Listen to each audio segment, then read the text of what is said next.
Kagulat World, nakakagulat ang balitang ito. Akala ng marami matapos ma-eliminate si Alex Ala sa round 2 ng US Open ay tapos na ang magandang kwento. Pero hindi pala dahil biglang umakyat ang ating Filipina Tennis Pride sa number 69 sa Women's Tennis Association live rankings.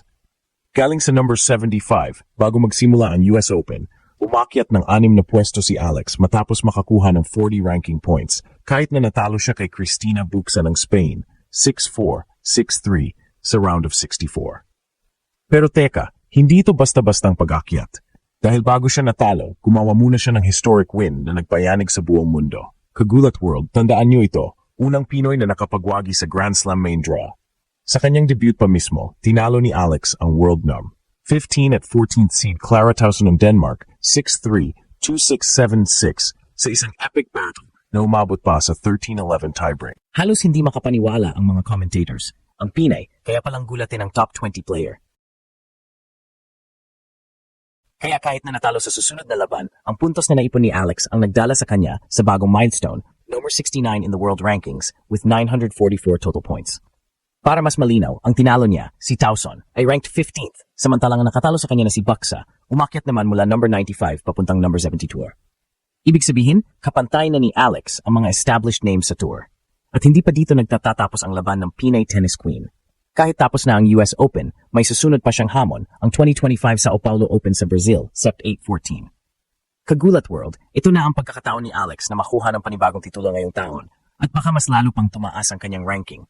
Mula sa pagiging bata na nanalo sa juniors hanggang sa pagpasok sa top 70 ng buong mundo, si Alex Ala ay patuloy na nagbibigay ng pag-asa at inspirasyon. Pilipinas, gumising tayo dahil ang pangalan natin ay unti-unting nabubura sa pagiging underdog. Alex just proved kayang sumabay ng Pinoy sa tennis world. Kagulat World, anong masasabi niyo?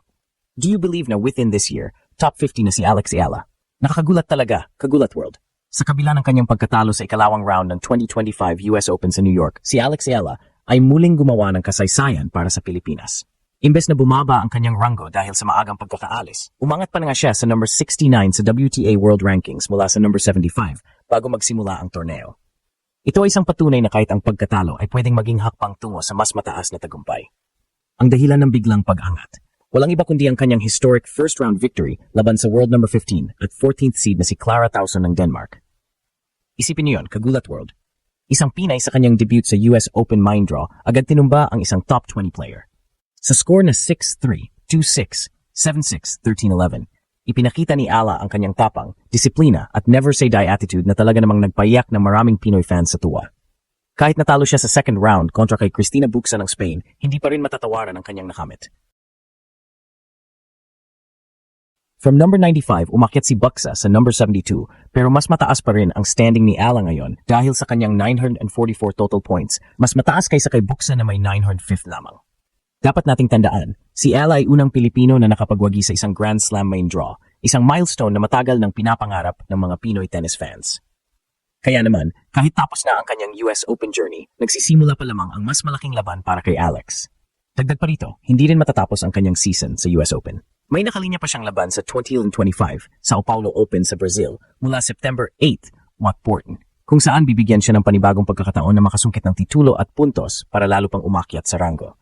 At kung susuriin, si Alex ay dati nang nakapasok sa top 60, umabot ng 56 sa kanyang career high, kaya't hindi malayong muling mabawi nito o baka lampasan pa.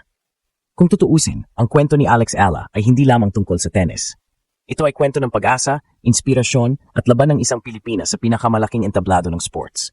Mula sa kanyang kabataan hanggang sa pagiging 20 anyos ngayon, dala-dala niya ang bandila ng Pilipinas sa bawat serve, bawat rally at bawat panalo. At ngayong nasa loob na siya ng top 70, mas malapit na siya sa pagiging household name sa mundo ng tennis. Kagulat World, sa kabila ng lahat, malinaw na si Alex Ala ay hindi lang basta nakikisabay sa global stage, kinugulat niya ang buong mundo. Ang tanong na lang, hanggang saan siya dadalhin ng kanyang tapang at talento?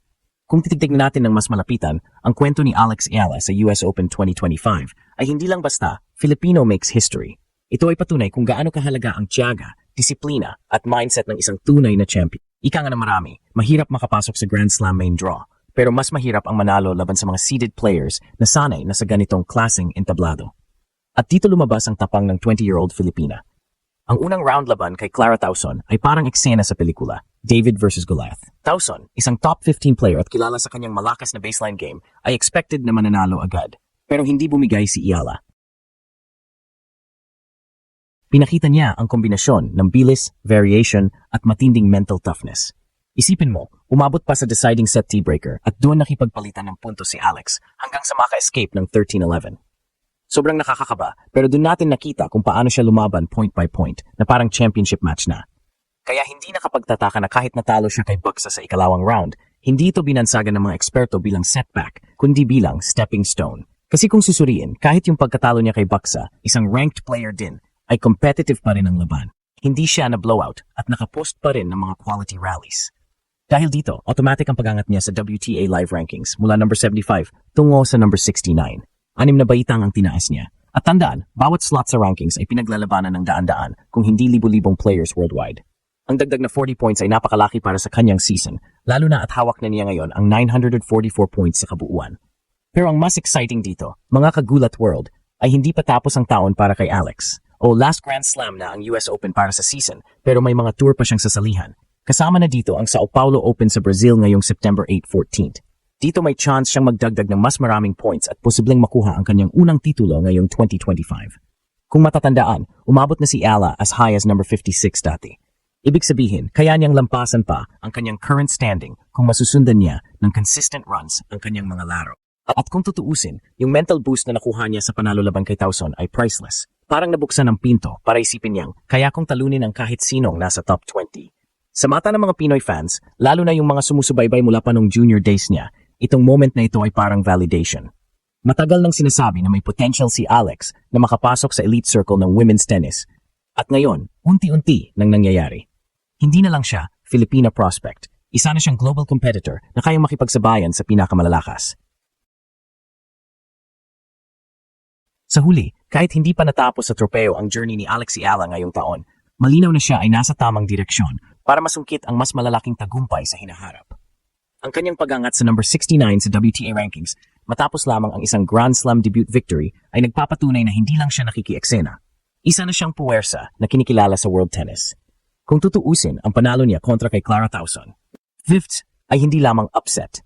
Isa itong deklarasyon na kayang-kaya ng isang Pinay na makipagsabayan sa pinakamalakas na manlalaro sa buong mundo. At kung susuriin, kahit natalo siya kay Buxa sa round 2, mas tumibay ang pundasyon ng kanyang laro at mas lumaki ang respeto ng tennis community sa kanya. Ngayon, nakatutok na ang lahat sa Sao Paulo Open sa Brazil, kung saan may pagkakataon siyang masundan ng momentum at pakatuluyang makasungkit ng unang WTA title para sa 2025. Kaya tanong namin sa inyo, Kagulat World, handa na ba kayong sumuporta at masaksihan kung paano maaring maging top 50 player si Alex Ayala bago matapos ang taon? Tuloy-tuloy na kaya ang kanyang historic run